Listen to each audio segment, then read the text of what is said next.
Well, here we are at the inaugural flagship podcast of the Justice College. Been through a few iterations, but Charles Bennett and Phillip Millar here, about to launch the most successful trial lawyer podcast in the nation.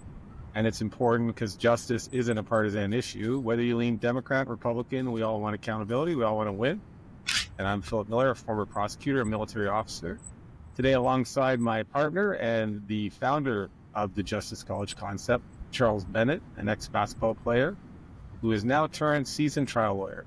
We're launching the Justice College podcast, where we train lawyers to think like prosecutors, fight corporate wrongdoing with passion and skill.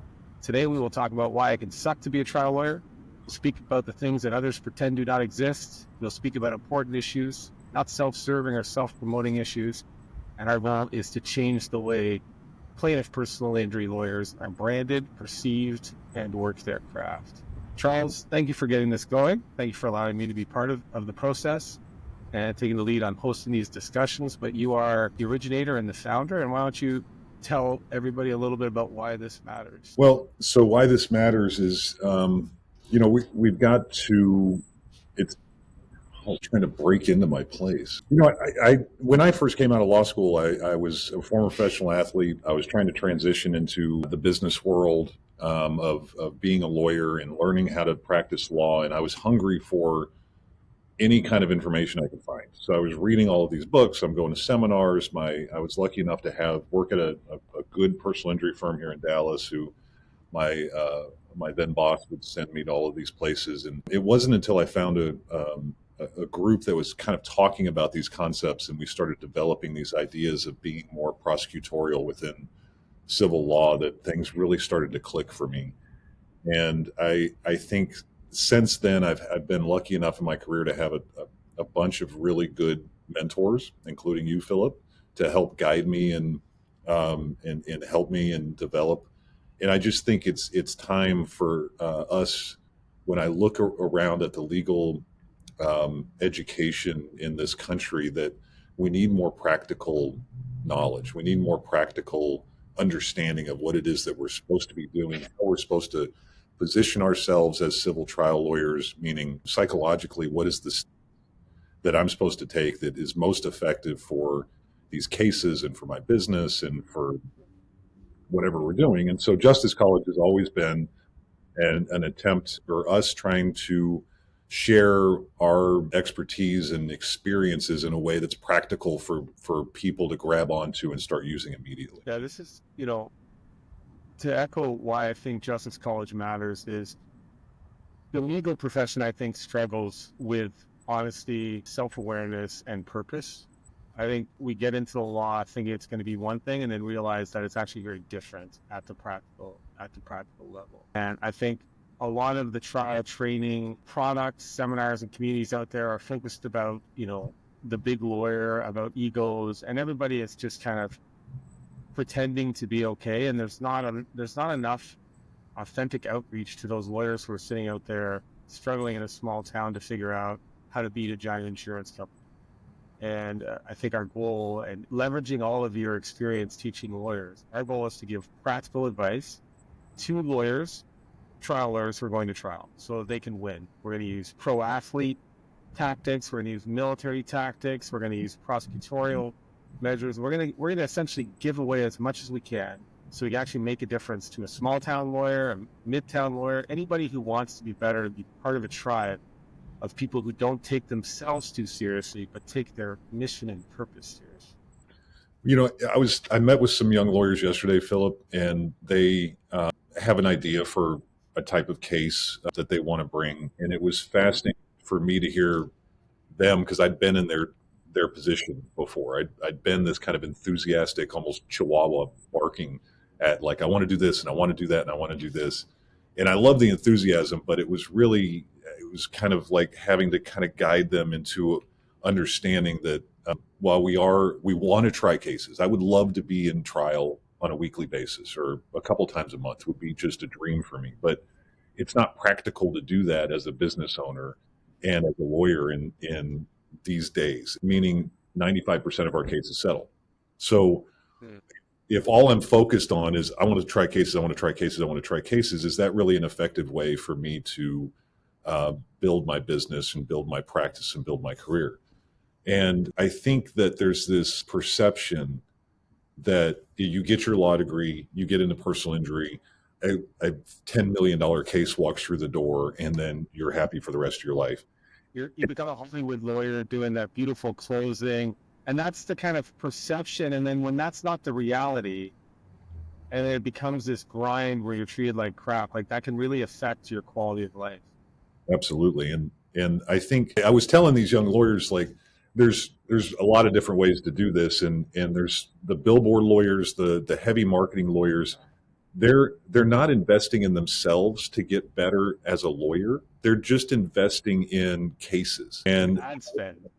in, in ad spend, right? And so what is your purpose as what do you want your career to look like? And I think at Justice College, what we're looking for is people who want to invest in themselves, and they want to say, I want to learn how to get better, and not just learn how to suck up more cases so that I can settle them for 10 cents on the dollar and make money and then get more cases in. But I actually want to learn how to be a trial lawyer and a litigator. What am I doing in depositions? What am I doing in discovery? How is it that I see the same lawyers getting these giant verdicts on cases that, don't seem that, I mean, there's giant injuries, but is that all that matters? Like, what is it that we're doing here to try to maximize value in these cases and have a fruitful and rewarding career? Yeah, we're already getting right into it, but this podcast is going to help lawyers optimize their personal performance, optimize their business performance, build personal brands, and learn how to be extremely competent plaintiff personal injury, which everybody focuses on the trial because that's like the Hollywood movie part of it, but it's a small portion of anybody's practice, and it creates comparative dissatisfaction amongst lawyers, because everybody's like, so what we want to do is build the foundations of amazing humans who essentially can prosecute cases outside of the criminal justice system to ensure fairness for the everyday citizen. And we're going to help rebrand, make lawyers love their job again and find purpose, because we want to create a tribe of people who actually want to lift each other up, aren't just pretending to be polite and seeing what they can kind of steal from each other, but quietly resent. We want to attract those people, and we're going to do that weekly with podcasts, bringing on top lawyers and sharing actual tools and tips that work, not just anecdotal stories that indirectly humble brag the lawyer. So this is not a celebrity festival. This is practical. And we have lots of followers who are not even lawyers, who just love the law. And that's why we're not only going to talk about personal injury cases, we're going to talk about politics. We're going to talk about the stress. To me, a trial lawyer is like a combat soldier. When you're in a jury trial, it's like you're in full-blown combat. Mm-hmm. And you got to train to be there, and you got to be trained to be able to go to trial. It's not just an easy Hollywood stuff. Yeah, I mean, and I relate everything back to basketball, and it's similar. That's why I think you and I mix so well together. Is you look at the world in terms of combat and battle, and I look in terms of strategy and on the basketball court. And it's a very similar way to look at the world, even though they seemingly very different worlds. But I think we've shown that we can take that practical experience from our background and apply it to litigation and trial law and prosecuting the defense and creating cases that actually matter. There's something about trial lawyer training out there that I think is relevant to Nate Silver's book, The Signal and the Noise. There's tons of noise out there that's being like pushed to lawyers who want to get better. That sounds interesting, that's kind of inspiring, but it doesn't really, what they're missing is the signal. And they're kind of told the only way to get the signal is to pay a huge amount of money to a lawyer or give your fees to them. I think our goal at the Justice College is to kind of take away the noise of being an amazing trial lawyer and just transmit signals that allow men and women who want to make a difference to get better. I think, probably people should know a little bit more about you and why you're passionate about teaching lawyers and how you use your sports background to be better.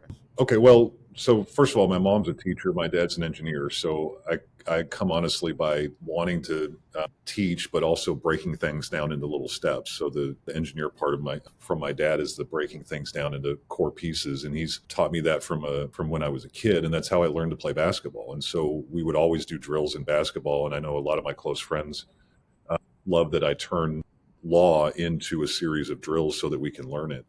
So I played basketball in high school and college, and then went overseas and played professionally in Europe for 8 years, all over Western Europe and Spain and Sweden and Germany and Turkey and Poland. And after 8 years of that, when I was turned 30, I had had enough and came back to the States. And when I looked around here, it was it's such a different world than what I lived in Europe. And I felt like there were people constantly trying to take advantage of everybody around me, including myself. And so I went to law school in part because I was angry at a guy that had attacked me with using the legal system against me. So I went to law school and I was like, I'm going to figure out how to do this, and so that this doesn't happen to other people. How do I represent people so they don't get taken advantage of? And that's been kind of a theme of my career since then, of learning how to represent people and learning how to hold people accountable and companies accountable when they do take advantage of somebody. And unfortunately, that's a big part of our civil system is large national insurance companies and companies taking advantage of little people, of the common person. And we need warriors out there fighting. And I think it's really easy for plaintiffs lawyers to call each other warriors, but how do we position ourselves as an actual warrior to stand up for people who have been hurt by huge companies, and those companies are taking advantage of them? And that's kind of when I started wanting to teach and give back, once I started learning those lessons. But teaching also helps me develop my own process for doing it. My mom used to always say is like, if you want to learn how to do something, teach it to somebody else, because that requires you to break it into steps that you can understand. So I think from that standpoint, that's kind of where this all came from. And we're going to get into the meat and potatoes overview of that case structuring protocol that's been built that we're going to share with people over the years. But what you said there is interesting, and I think some of the listeners might resonate. You go to law school, and it's kind of like they teach you how to think. That's what they say, right? You're going to go to law school, we're going to teach you how to think, how to read a case, how to interpret it, how to put it on paper. But when you become a trial lawyer or a plaintiff personal injury lawyer, you actually have to learn how to fight. And that's why using the word warrior, it's like calling yourself a black belt in jiu-jitsu, but you haven't done any training on the mat. To learn how to fight is a different skill set than like in school, law school, the students fight to get better grades, but it's actually not real fight. But if you want to actually step into this world, you have to train to fight and to win. And it's not just copying other people. You have to build a foundation. Like, to become amazing at anything, you have to train. So what we want to do at Justice College is train and help people learn to become warriors. It's not enough to just say, I am a warrior, right? I think I might have told you I went to this class, just by way of anecdote. It's kind of hot plunge place with a sauna, and all the people in the downtown, they kind of gather to go in this sauna, and then you go and do cold plunges, but they called it the warrior class. So it was the warrior sauna class, and I'm like, okay, this is interesting. So I go into this sauna room, and it's kind of filled with mostly millennials, and I'm there just wanting to be calm and thinking, okay, I don't know what we're going to do, some breathing or meditation. And all of a sudden, these kind of quite liberal folk go, okay, we're going to be warriors. We're going to turn off all the lights in here. It's going to be pitch dark. And then what I want all of you guys to do is just scream as loud as you can. And just release your inner warrior. And I can tell you, it was one of the most terrifying sounds I've ever heard. Like, and I've heard explosions, people dying. But to be in this room with people who actually haven't done anything, screaming and thinking they're warriors, I was going to write an article about it, saying, I don't think our society actually understands what a warrior is. It doesn't have to be a Navy SEAL but a warrior is somebody who's actually done something, sacrificed, built up scar tissue, and gone up and dusted off. And I told the instructor after, you gotta rename that class. There's nothing warrior there. Just screaming isn't a warrior. And just calling yourself tough isn't a warrior. Being a warrior is being committed to stepping into the arena, getting punched in the nose, learning, getting up, and keep going forward. And you can learn to be a warrior better if you're surrounded by great instructors who are honest about it. And I think that's what we want to do for people, is give them the best mentors and instructors so they can get on their path to being, a fighter for justice.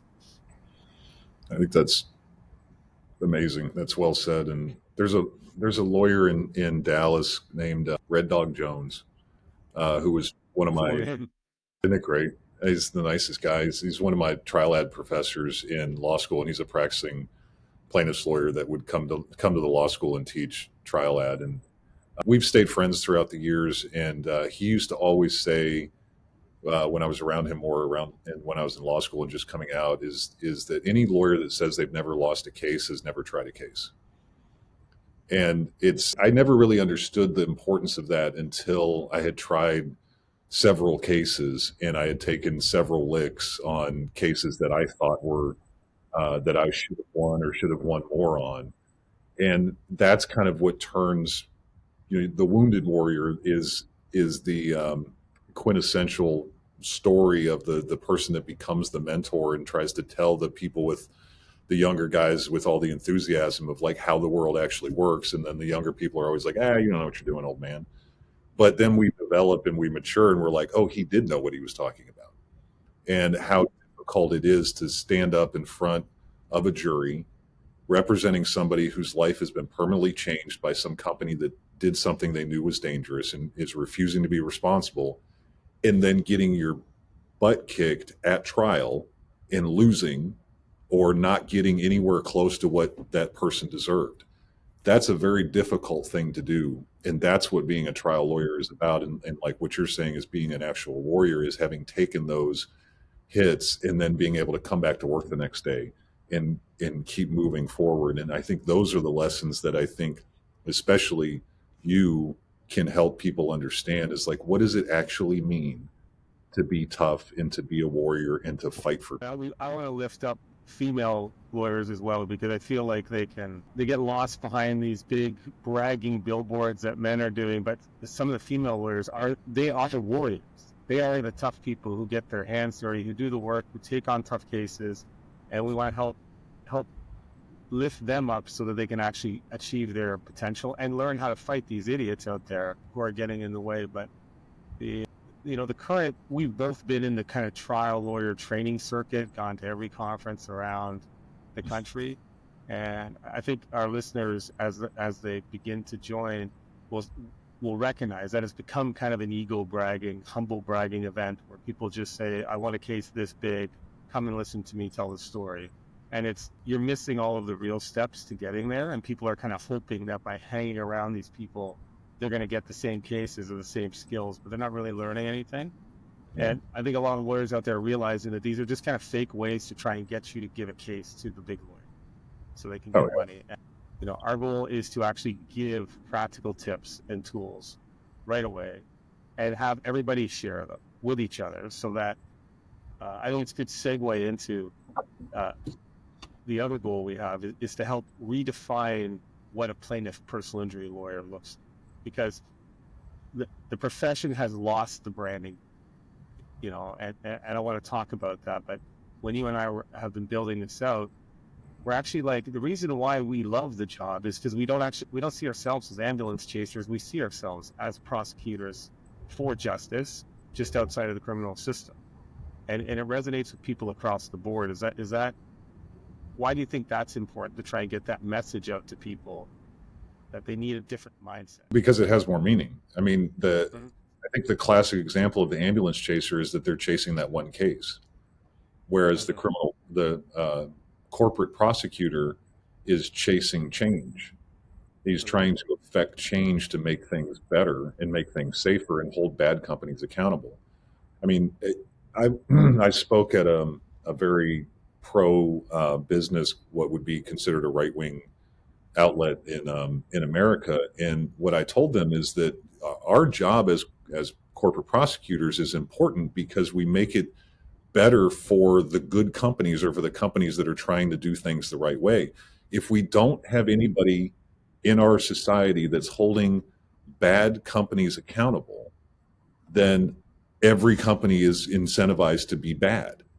If they know we're here, if they know we're watching and we're going to come after them if they do something they know is dangerous and hurt somebody, then they're going to be more careful to not hurt people. The classic example is that Ford Pinto case, where Ford Pinto knew that having their fuel tank behind the back axle was causing explosions and rear end crashes that was killing people.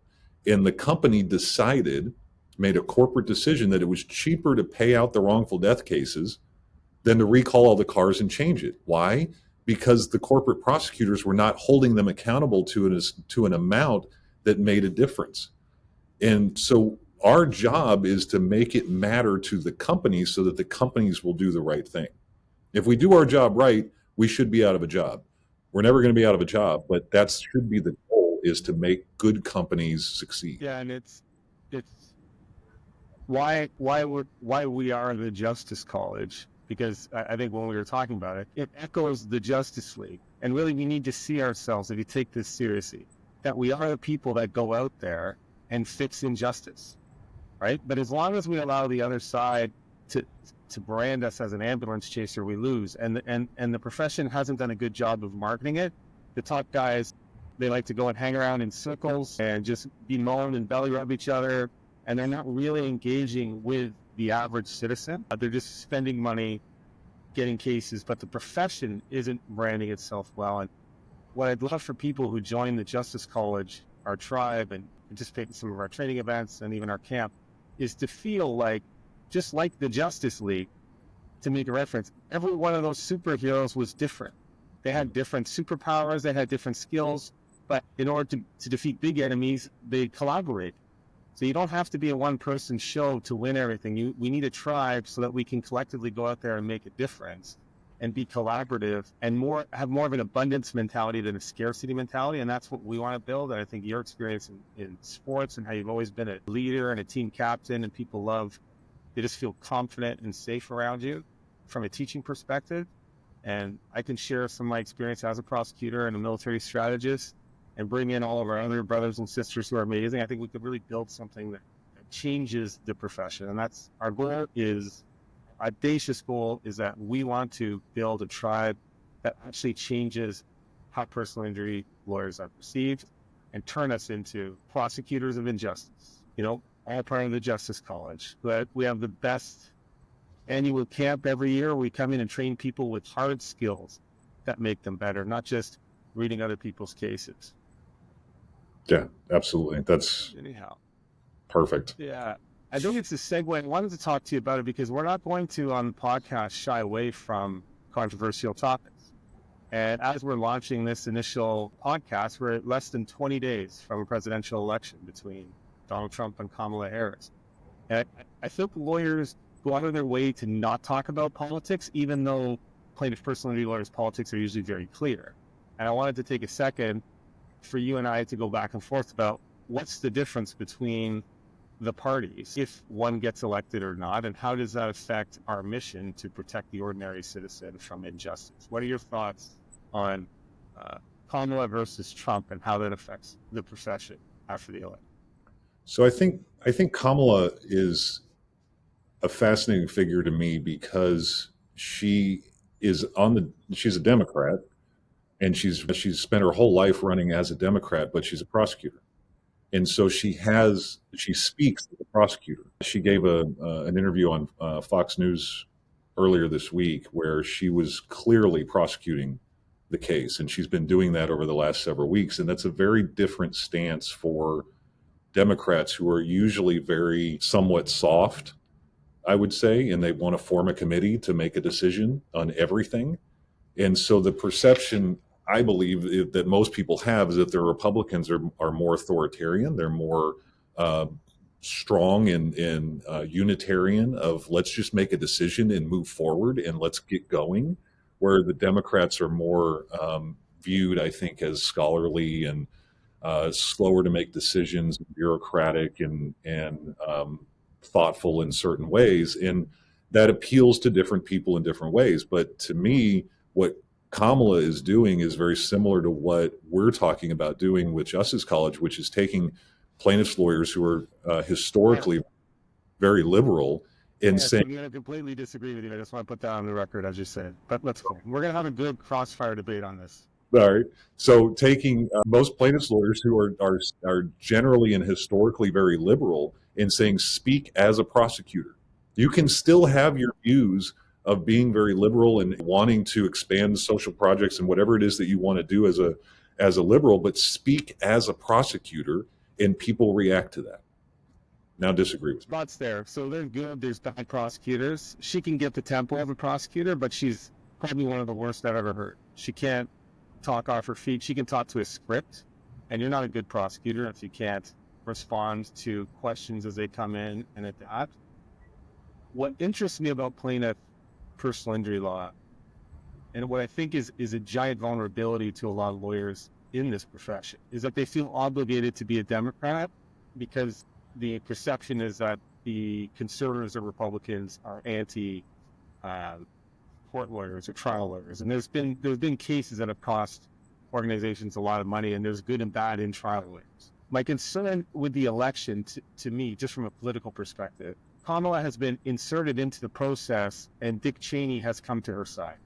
And what that tells me is that the military-industrial complex knows they can buy Kamala, right? Because most of the issues are about money and resources. Pharma doesn't want to pay out. Pharma wants to make good money. Food doesn't want to pay out. Petroleum companies, Monsanto, all of these big insurance companies that we have to take on from time to time, they have hundreds of millions of dollars to influence politicians, right? And so when Dick Cheney goes, one of the people responsible for one of the most deaths ever from an unnecessary war, that lined his pockets with billions of dollars and the military with billions. When he goes and supports Kamala, that tells me that the Democratic political structure is for sale, right? And so I'm actually advocating that plaintiff personal injury lawyers actually start looking at both ends of the spectrum quite a bit more, because you just follow the money, and the money is over there. And if the money is over there, they don't actually care about the individual person. They don't really care about us in the end, and I think there's a move back to like the citizen who's kind of building a business and working hard, who has high agency, is not liberal necessarily. Maybe more conservative, but nobody is speaking to them.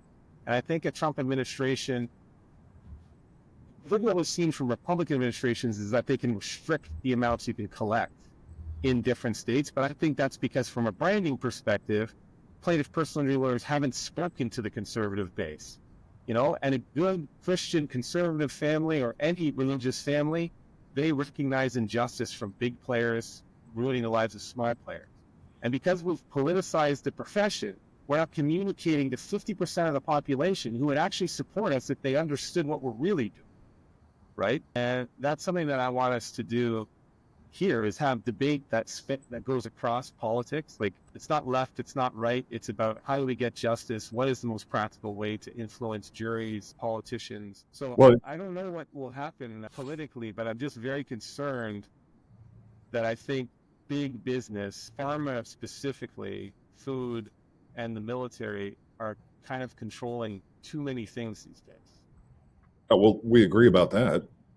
Yeah. The question is, what do we do about it? And I also agree with you that we, as trial lawyers and plaintiffs' personal injury lawyers, need to learn how to speak to a larger cross section of the society. And I think that's a lot of what Justice College is trying to help give practical ideas with. Is like, if our only goal is to frame our case or structure our case in a way that liberal people are going to understand and give us a bunch of money, we're shooting ourselves in the foot before we get started. I used to ask this to lawyers about voir dire when they talk about, well, I'm just here to eliminate all of the bad jurors. And I go, how many times have you actually succeeded at doing that? Mm-hmm. And they say, none. And I said, so why are you setting yourself up for failure from the beginning? It's a good goal to strike bad jurors. But if your only goal is to strike all the bad jurors and then lay out the evidence and say, give me all the money, that's a terrible idea. Frame your case and structure your case in a way that you can speak to a larger cross-section of the population, and then try to find the crazies on both sides and get rid of them. and then focus your case on what's going to work on the 80 to 90% of the population. And that's I think, a much more consistent way to get good results, regardless of your forum. And That's regardless, the value out of our protocol, is that a lot of the training is how to do a voir dire to get rid of the bad jurors so that you can win, as opposed to how do you actually build the skills to work with the jury you end up with to make a difference. And that's where the practical teaching points behind the program here are spectacular. People will get access to, and we're going to share it. We're not just going to tell you, work with us and you'll learn a magic formula, but we're going to share all of that stuff. So when people want, we'll talk about anything that matters to the profession or to justice, and we're not political. We're just inquisitive. I think one of the strongest points we wanted to make to people too is, I wanted to ask plaintiff personal injury lawyers, like, how many really good friends do they have in the profession that they collaborate with? And I think people's happiness sometimes is tied to that. If you're in a big city like Dallas or New York, it's a little easier to have colleagues. But if you're like a smaller lawyer in a smaller town, I think a lot of lawyers feel isolated and without a community. And one of the things that you really want to do is just go and like meet these people, or allow them to meet us on a digital platform. Because if you're isolated by geography, you can actually have community digital, right? oh, And yeah. that's why we want to bring people on. And tell me why you think that community is so important in our profession. It's hard to know who to trust. It's hard to identify people that are actually trying to help, and people who are just giving you enough so that you'll know they're smarter than you and you'll give them your case. I go back to those young lawyers that I met with yesterday, and they're running around town telling everybody they meet and everybody they can find about these cases, because they don't know who to trust. They don't know what to do in the case. They don't know who to trust. And so they're just talking to everybody. And I've seen this pattern repeatedly in young lawyers who don't have what I was blessed to have, which is older mentors around me that cared about me and my development, and say, this is how you think about a case. This is how you go through the process. And this is how you identify whether this is a case that you can be successful in, either make money at, or help the client in some other way, or whatever it is that your goal is with the case, but how to think through that process. And so I think a lot of young lawyers, especially now with the emergence of all of these AI tools that are making a lot of the lower level lawyer legal tasks less dependent on humans, are the young lawyers are struggling to get the experience that they need. Because when I came out, I was given 60 small car wrecks and said, here, good luck, do whatever you want on these cases. And I could ask questions and they would guide me and kind of help me a little bit, but they were my cases and I made the decisions on the cases. And nowadays, I don't know that that's happening. And even if it is, it's like they're not putting in the small work of the small details, because AI does that. I mean, AI is summarizing depositions, it's summarizing medical records, it's managing all of our case files, it's doing everything for us that a young lawyer should have been doing as they're coming out of law school. So we're losing that. Losing it, but I like that point in that it's going to change a bit of the profession, because people won't be as interested in investing in mentoring, or even like art. Like it's a large resource investment to train a young lawyer to be a good lawyer. And if you can get AI to do 90% of it, why would you hire them? So then the question is, how does a newer lawyer or somebody without a lot of trials actually learn? And this is what the Justice College, our goal is. It's not to be flash in the pan, come to conference, spend a bunch of money.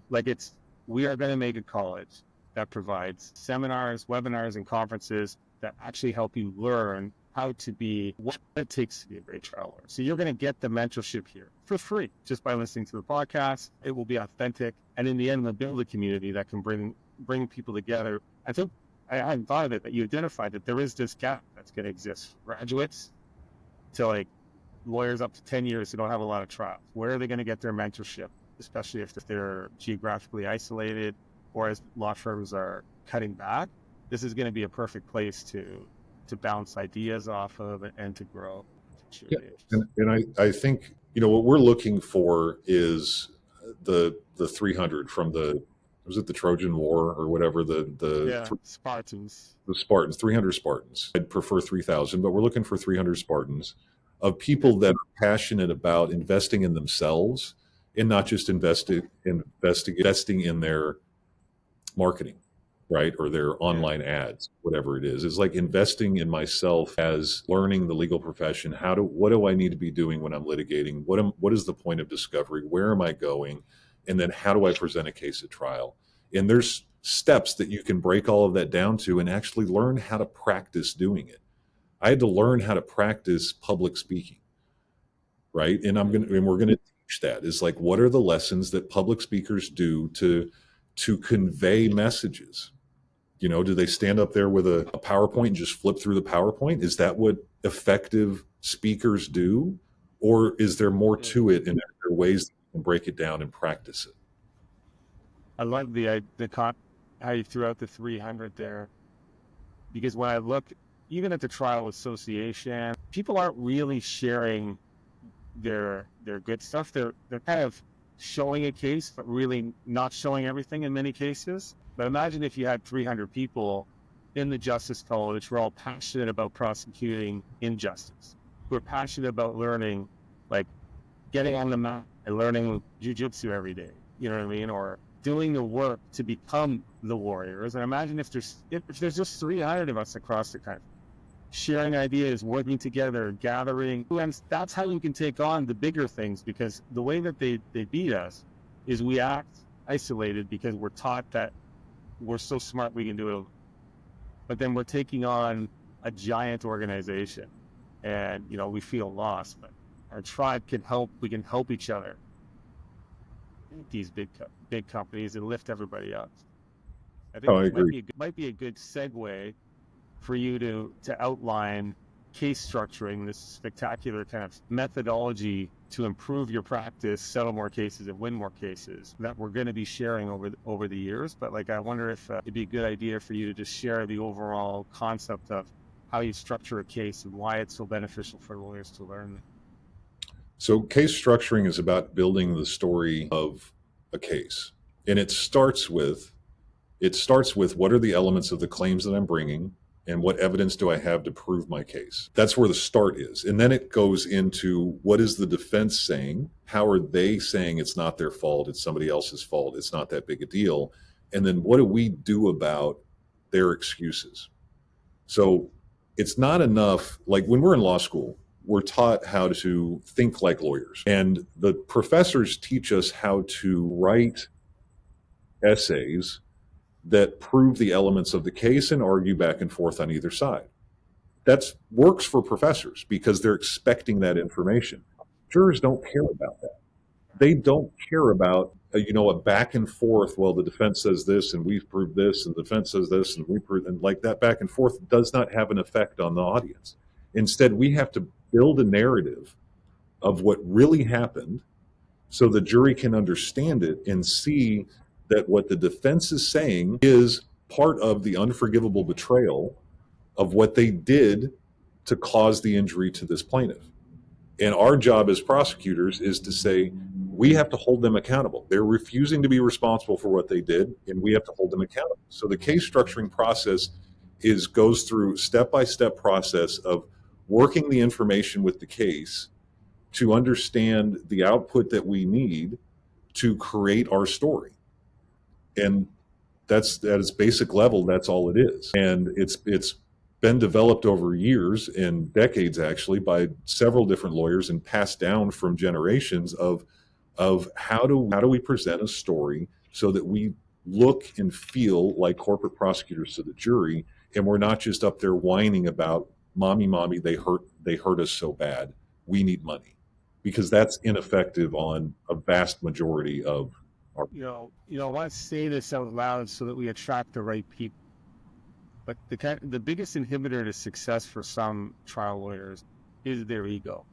They think they can just do it based on what school they went to, what their LSAT score was, but not enough lawyers have learned how to relate to human beings. And I think that's why life experience matters, and being able to talk honestly about about life experience, because to be a good trial lawyer, you have to be empathetic and open to vulnerability in order to connect with humans.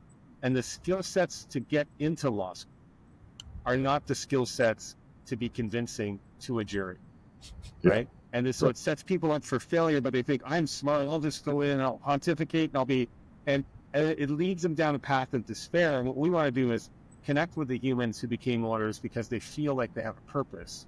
They want to do something and they realize that they need to get there, and will help each other. And, like it's the way you teach case structuring, like I've seen it so many times, the people who leave, it's weird how, it's almost embarrassing how thankful they are, because it's like, and it's not like we've really even done that much, but just by sharing something that gives them hope that they can get better and actually sink their teeth into, they're just so happy to have it, because we spend so many of our days almost pretending we have it. And those are the connections that we want to do, almost along the line of the Jerry Spence model, like get back to building that community of people who are authentic with each other. Maybe not quite as touchy-feely as Jerry's camp, but like, do you think we can do that? Or Yeah, and I think people are hungry for that is the connection, but in a way, a different kind of connection of how do I, what's the best way for me to position this case and in that puts the most risk on the insurance company or the company that I'm suing. And that's been lost. It's like we've been wrapped into this, our client's hurt and the defense is going to say they're not hurt. And so we try to prove that that our client's a good person.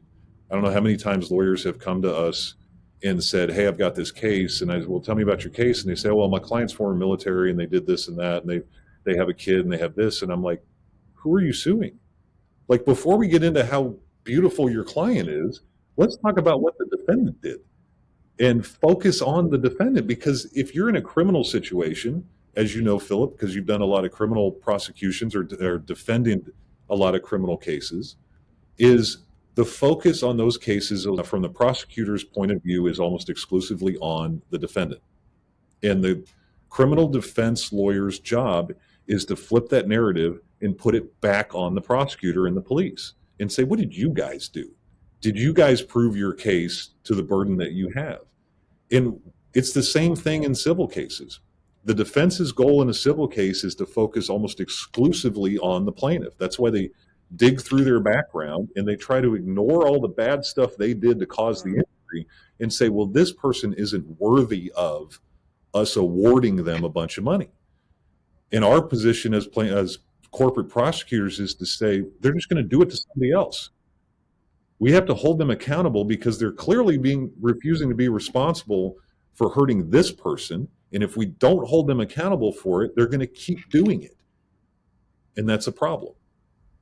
that is actually really interesting framing that I hadn't thought as much about. Is like, when you look at it, the plaintiff lawyer is like, they start off they're the plaintiff, but they start off defending. The whole thing has been changed because they have to defend that their person's not making it up, as opposed to the insurance company starts off just attacking, even though they're defendant. As soon as they get a lawsuit, they're just now going to attack your plaintiff. Yeah. And the mindset of focusing on being a plaintiff and prosecuting an injustice gives you a bit of momentum and makes it easier to defend against the attacks that are coming. But you have to use some initiative.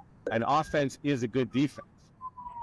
Offense is a great defense. Offense is a great defense. I mean, you have to focus on damages. You have to focus on who your client is, but that's not the first thing out of your mouth. That's not the first goal of the case. I took my associates down to the courthouse earlier this year to watch just a random car wreck. We decided to just walk the hallways and we we're going to watch an opening statement or a voir dire.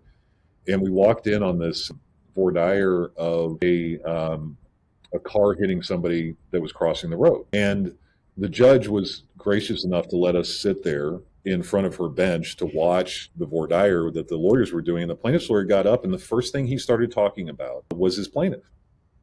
How many people think that a person who crosses a road without a crosswalk doesn't deserve, to win a trial, or doesn't deserve any compensation for that? And I'm like, you just told this entire jury what the case is from your client's point of view.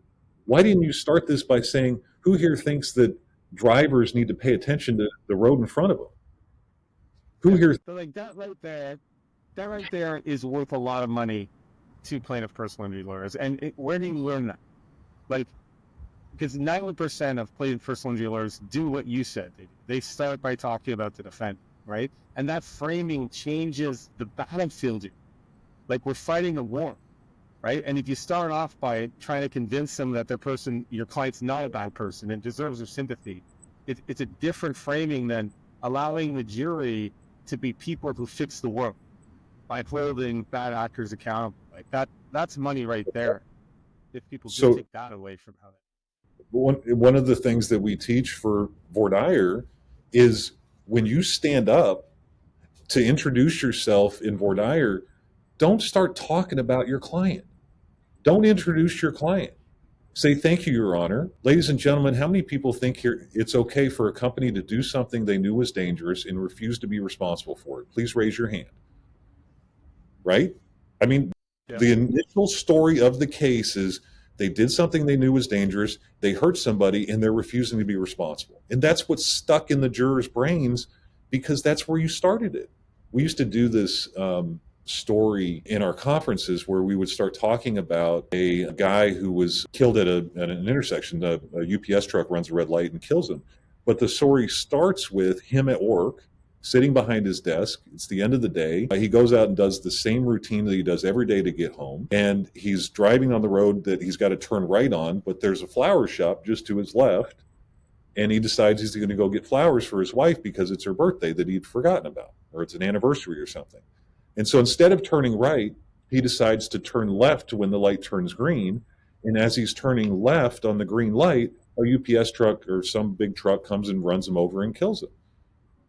Then you ask the question, if only what, none of this would have happened. And the initial reaction in the human mind is to say, well, if only he wouldn't have turned left. If only he wouldn't have forgotten his wife's anniversary and been taken that route home. But if you tell the story from the UPS truck driver's perspective and say, this guy's running down the road, the light turns red in a hurry, and so he blows through the light and hits somebody who was just trying to get home, now the whole case changes in your mind. So where we start, flowers for his wife. yeah, Yeah. it just changes the story with what perspective we tell the story from, and to me that was a huge lesson that we've obviously incorporated into Justice College, and I think is one of the most powerful things we teach. And we actually can help people get better at that really quickly. Right? It's just no one at law school is ever telling you that. When you're a junior associate, you're just getting beasted, told to do work. You're getting a little bit of mentorship maybe. And if you've gone out on your own and you're trying to be a lawyer in a community helping people, and somebody brings you this injustice, you know, and then you take a case, but then you're like, what do I really do with it? I don't do it all the time. And so I think it's going to be a great resource for people. And I look forward to our year anniversary after we've done our first Camp Justice and built our tribe. So from wrapping it up there, Mr. Bennett, what's your words of inspiration to the people out there who feel alone and overwhelmed and need something? What is put on your hat of being the captain on the basketball team, and how do you inspire people to keep going? I think we have to make this profession about more than just the one client we're representing. I mean, I think the one client, if we look at our job as trying to make the world safer, make the world better, so that good companies succeed, so that bad companies are held accountable, then the practice of personal injury law as a corporate prosecutor becomes much more fun and enjoyable. We have to get to know our clients. We have to dig into their lives, and we have to understand the change that occurred because of what this company did. And then we have to make sure it never happens again. And so, from Justice College's perspective, is come be a part of our tribe, come learn from the decades and decades of experience of the lawyers, not just from you and me, but everybody else that's involved in this project, and all of the lessons that we've learned over the years, so that you can then continue to develop it and bring it forward and push it forward so that we can change the narrative in this country from ambulance chasing personal injury lawyers to corporate prosecutors out for accountability, and to make our world better. Yeah. What I want to do is give our tribe permission to proudly put on the white hat and say, I actually have a purpose that is in the interest of justice. And that purpose is for every American, for a conservative, a liberal, a Green Party, an immigrant. We wear white hats and we do things that matter, but we can't be isolated by big corporations that are influencing how we're branded as money grub and ambulance chasers who put up obnoxious billboards.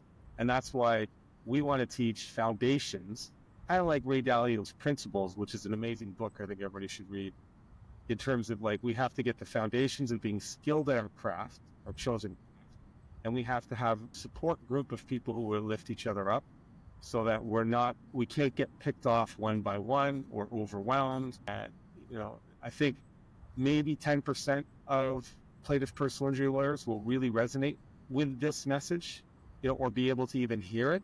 But I want them to come in and that 10% of lawyers, if we can get together, I think we can change the world and love our jobs, right? I feel too many people in the profession, they just sit in their own bubbles. They go to the same parties, they go to the same political events, and they isolate themselves from the humans because they're worried about being judged, right?